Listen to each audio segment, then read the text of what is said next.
Voilà, on est dans la paracha Bo et il y a évidemment énormément de choses à apprendre, puisqu'on est dans la partie des parachiotes ou de Shemot à Mishpatim, on appelle ça les Shovavim.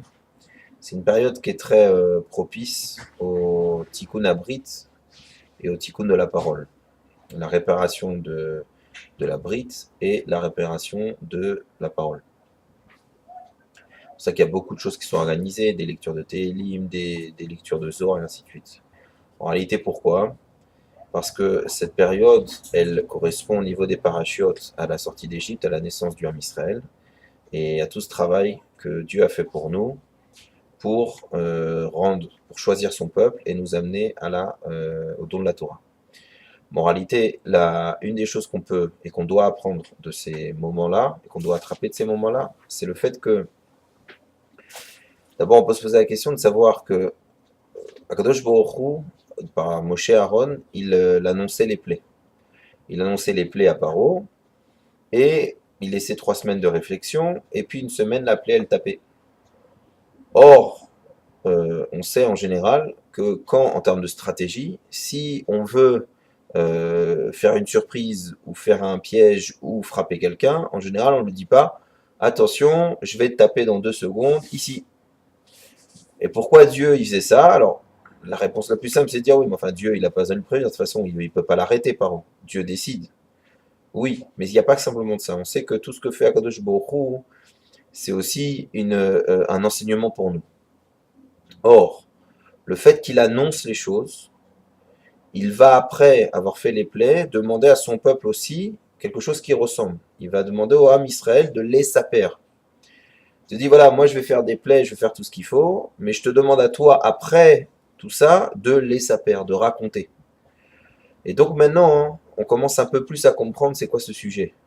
Parce qu'en réalité, on sait que la neshama, ou toute chose pour s'investir, elle a ce qu'on appelle des vêtements. Elle a ce qu'on appelle des choses qui permettent de lui donner une existence. Il y a le monde de la pensée, qui est une vraie force, qui est une vraie existence, mais qui reste, malgré tout, qui peut rester fermé ou caché. Il y a, après, 2 étapes qui sont et la parole et l'action. Et la parole et l'action sont des vêtements extérieurs, des vêtements qui sortent. Et alors donc, pourquoi Akadosh Baruch Hu, il a utilisé la parole, que ce soit pour la création du monde ou pour les plaies, et qu'après, juste après, il nous demande à nous, le Ham Israël, de raconter, de laisser faire tout ça. Et après, évidemment, non seulement de laisser faire, mais aussi non seulement de laisser faire, de raconter aux enfants, mais en plus de faire des actions, des vraies actions, c'est-à-dire de faire la mila, de mettre du sang sur les linteaux, etc. C'est parce qu'en réalité, et c'est ça le plus important, c'est que pour qu'une chose, elle prenne, elle s'imprègne et elle puisse se transmettre, il faut lui donner une réalité de parole et d'action. Un match de parole et d'action. Ce qui veut dire que Kadosh Baruch Hu, il aurait pu, pour plein de choses, agir, entre guillemets, baisser terre, dans le secret des choses, sans ni l'annoncer, ni en parler, etc. Et ça aurait donné une réalité quand même. Mais il nous apprend et il nous montre que pour que réellement la chose, elle ait une emprise, elle descende bas, et en même temps elle puisse se transmettre, il faut que la chose, elle passe par, qu'elle ne reste pas en pensée, mais qu'elle passe par la parole, et qu'elle arrive à l'action. Et donc, évidemment, on sait que près, il va te donner la Torah, et que la Torah, on va dire Naase Venishma, c'est-à-dire on va agir et après on va comprendre. Donc on voit bien que chez le juif et dans la vie en général, il y a une chashivut, une importance de la parole et de l'action. Et maintenant, pourquoi c'est tellement important et à quoi il faut faire attention? C'est que si Akadosh Baruch Hu nous dit, et que lui-même il a créé le monde avec la parole, et qu'il le crée à chaque instant, il recrée à chaque instant avec la parole, et que chez lui la parole c'est mamash une action, pas nous c'est séparé, nous on a et la parole et l'action, on peut dire je t'adore et mettre un coup, on peut faire plein de choses comme ça. Mais donc ça c'est la parole. Chez Dieu la parole c'est une action directe. Chez nous il y a encore c'est des madrigas. Il y a la pensée, la parole et l'action et on peut intervenir entre ces trois-là. Hélas, dans le Olam Haemet c'est Yachar. Pensée, parole, action, c'est une seule et même chose. Alors maintenant, pourquoi c'est important de comprendre? Parce que on a parlé de Shovavim, du Tikkun Brit et Tikkun Parole. En réalité, le Zohar, il nous apprend que la Brit et, et la bouche, ils ont été créés l'un en face de l'autre, l'un avec l'autre. C'est-à-dire l'un en correspondance à l'autre. D'ailleurs, on dit la Brit Mila en bas, et un Mila, c'est aussi un mot qui sort de la bouche. Il y a une force créatrice en bas qui peut donner la vie, et il y a une force créatrice en haut, la parole. Or déjà, au niveau de la Brit Mila, des fois on oublie que cette force qui peut sortir de l'homme, c'est une force créatrice, et que si elle est tellement créatrice, alors même si maintenant aujourd'hui on a des microscopes, on a plein de choses qui nous permettent de voir qu'il y a mâche une vie, et qu'on sait très bien que c'est de là que vient la possibilité d'avoir des enfants, etc. Malgré tout, même où là-bas, en bas, c'est concret, et ça se concrétise dans quelque chose qu'on peut voir, malgré tout, le Yetzara, il nous trompe et nous dit des fois que c'est pas si vivant que ça, pas si important que ça, et Chas Shalom, on peut arriver à que cette force de vitalité, on la mette, hélas, pas où il faut et que ça soit une catastrophe. Mais au niveau de la parole, où on ne peut pas attraper les mots, alors le piège, il est encore plus dangereux. Et c'est pour ça que pendant les Shovavim, pendant cette période des parachutes de Shemot jusqu'à Mishpatim, il y en a même qui rajoutent Tat, Trouma Vetetzavé, il faut faire un effort dans tout ce qui est Tikkun Brit et Tikkun Parole. Alors au niveau de Tikkun Parole, évidemment, tout ce qu'on va prendre sur nous de ne pas dire. Parce qu'évidemment, il y a plusieurs types de paroles. Il y a les paroles de Torah, Baruch Hashem. Il y a les paroles dont on a besoin pour vivre, pour travailler, etc., qui sont chol. Mais il y a les paroles qui sont mauvaises. Les insultes, les moqueries, les flatteries, et ainsi de suite. Le lachon hara. Et donc, pendant cette période, si on fait attention à sa bouche, on peut réparer énormément de choses, y compris les fautes qu'on a fait avec la brite, y compris les fautes qu'on a fait avec la bouche. Or, si le monde de Dieu, la création de Dieu à chaque instant, elle tient sur sa bouche, alors le monde, le nôtre, aussi, il tient sur notre bouche. Et là, évidemment, c'est l'enseignement le plus fort. Ça veut dire que dans la manière dont on va parler d'un sujet, d'une personne, le temps qu'on va prendre à prier, les télim qu'on va pouvoir rajouter pendant cette période, et ainsi de suite, ça aura une vraie, et ça a une vraie incidence, une vraie influence sur le monde qui nous entoure.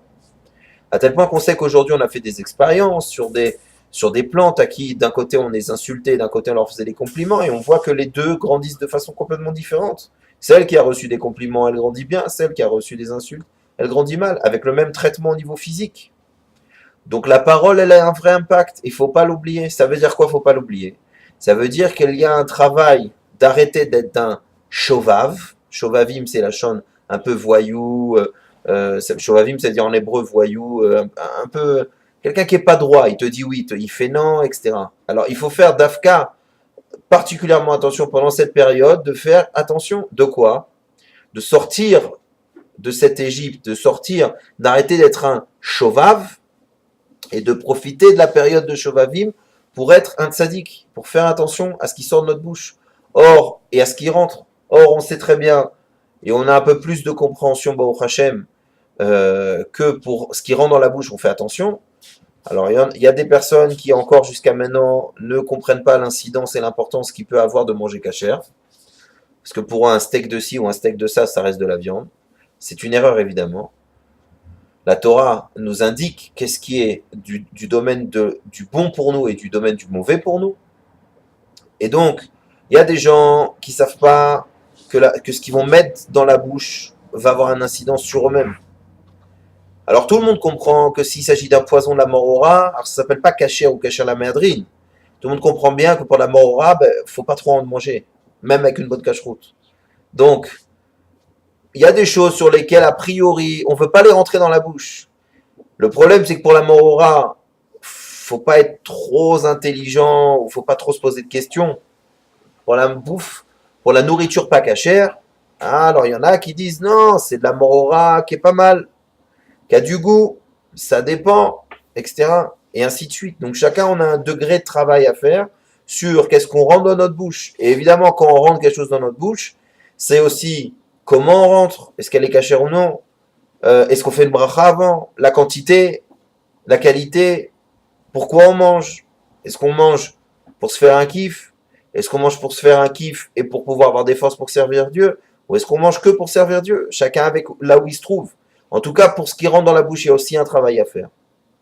Et pour ce qui sort de la bouche, alors il y a encore aussi un travail à faire. Un travail de comprendre que la bouche est une arme à mâche. Et qu'on a une influence sur nous-mêmes et sur les autres avec les mots qui sortent de notre bouche et les actions qui sortent de nous. C'est ça les vêtements, c'est ça, c'est sur ça qu'on concrétise, qu'on peut transmettre les choses. Et si Akadosh Baruch Hu, après avoir fait des miracles et des miracles, il nous demande de laisser faire, de faire la Haggadah de Pessah d'année en année, c'est parce que si les Juifs, ils n'avaient pas pris sur eux des signes, des actions physiques, et ils n'avaient pas pris sur eux de raconter, d'expliquer, et qu'est-ce qui s'est passé en Égypte, et ben il y avait un paro, et il nous frappait, et ainsi de suite, et ainsi de suite. Si on n'avait pas pris le temps de génération en génération de transmettre des actes, de faire des actes, de faire des paroles dans ce sens, et de transmettre des paroles à nos enfants et à nos petits-enfants, alors la chose, elle n'aurait pas été réelle, elle n'aurait pas eu un impact, elle n'aurait pas duré, elle n'aurait pas été éternelle, elle n'aurait pas pu être transmise. Donc maintenant on comprend, si on comprend la grandeur de la parole et de l'action dans le bien, évidemment ça doit réveiller chez nous une grande prudence. Parce que dans le mal aussi, une mauvaise parole, elle peut tuer quelqu'un, mamache, vraiment. On peut ruiner une personne par la parole, par des actes. On peut briser la confiance de quelqu'un, on peut réduire une personne. Et on peut, avec des mots, rendre une personne un prince. Mais on peut faire l'inverse. Or, quand on comprend cette force qu'il y a dans notre parole et dans notre action, il faut évidemment être racham, être sage et se dire, maintenant, je vais faire attention. Je vais réfléchir avant de parler. Je vais voir à qui je parle. Je vais voir quel est mon message. Je vais essayer de penser tout de suite si mon message il est juste, s'il est yachar, s'il est nachon, s'il est droit, s'il est vrai, s'il est juste par rapport à l'autre. Si la personne d'en face, elle est capable de comprendre. Parce que ça aussi, il faut s'adresser à chacun de la manière dont on peut. On ne dit pas à un enfant de 5 ans du Zohar. Il y a des choses, il y a une façon de parler, il y a une façon de s'adresser. Des fois, on croit qu'on parle, on ne parle pas. On s'entend parler. On s'auto-parle. Mais parler, c'est quelque chose d'extérieur, on a dit. C'est quelque chose qui doit donner une vie à notre monde intérieur, mais qui doit donner une vie à la chose d'en face. Donc si j'ai parlé à quelqu'un et que la personne elle a compris l'inverse, c'est que j'ai pas parlé. Ou que la personne elle n'a pas voulu entendre. Mais c'est peut-être que je n'ai pas parlé, que je n'ai pas fait l'effort de parler. Et Akadosh Baruch Hu, il a eu ce problème avec nous. Parce que quand il a fait les 10 commandements, à chaque commandement, le premier commandement, tac, tout le monde faisait Klota Nefesh. Tout le monde est mort et il fallait les réveiller, redonner la vie à tout le monde. Et encore une deuxième fois. Et après, le Ham Israël, il a dit, écoute, c'est trop puissant. Moshe, va tout prendre et donne-nous, et par toi, on pourra entendre. Donc c'est très important, pendant cette période, de bien comprendre l'importance de la parole, de bien comprendre l'importance de l'action, et d'être positif, et d'être Péor. La refoua en hébreu, refoua, la guérison, c'est les lettres de Péor, la bouche, de lumière. Il faut savoir que la refoua physique, spirituelle, de nos relations avec les gens, de nos relations avec le monde, elle passe par notre capacité aussi à parler bien, à parler de la lumière, à parler un langage positif, un langage qui réveille et qui transmet de la bonne chose, des bonnes choses, du bien. Et c'est un travail, parce qu'on ne réfléchit pas, on fait des blagues pas marrantes, on fait des vexations pas marrantes. Alors il faut un contrôle, un contrôle. Si c'est une arme nucléaire, la parole, vous imaginez pas que vous rentrez pas dans une base nucléaire comme vous rentrez dans un restaurant. Alors c'est la même chose, on doit comprendre le nucléaire qu'il y a dans notre bouche, le nucléaire qu'il y a dans nos actions, et se dire qu'il faut un minimum de travail et de résistance et de rigueur et d'intelligence pour bien peser nos paroles et nos actions. Asbezrat Hashem. Qu'on arrive à sortir de l'influence de Paro, Péra, la bouche du mal, et qu'on arrive tous à sortir de ça, à être libre, à s'attacher à la Torah, aux mitzvot, et d'être capable de faire Pessah, une bouche qui raconte, Pessah, une bouche qui raconte, et qui raconte la grandeur et la beauté de notre Torah et la vérité et la grandeur de notre peuple, de la Torah et d'Israël. Amen. Kenny Ratson.